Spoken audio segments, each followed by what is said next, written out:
Hi, Sarah Banas here, Spectrum Weavers. I'm going to show you today how to use the snipping tool in Windows 10 to export a design or a mock-up for a customer from Cricut Design Space.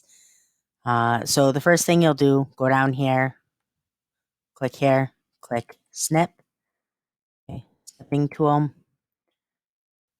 File, New, okay, and then you're going to left click and drag your box around.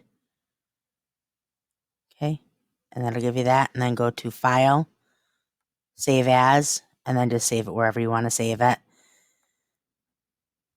So I'm going to show you how to take just the design out, not the mock-up.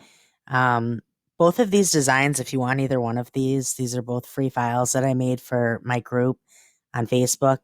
You're welcome to join, and there's a whole bunch of free files that I've made in there, and I'll link that in the description. So to export just the design, what you're going to do is this. Get rid of this, get rid of this, unflatten this.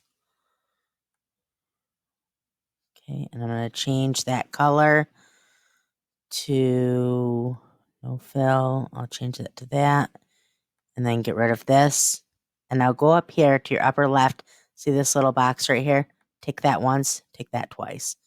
Okay, and now you're going to go to, again, your snipping tool. Mine is already down here, but you can get it over here.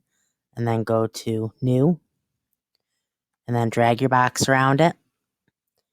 And then File, Save As, and then save it wherever.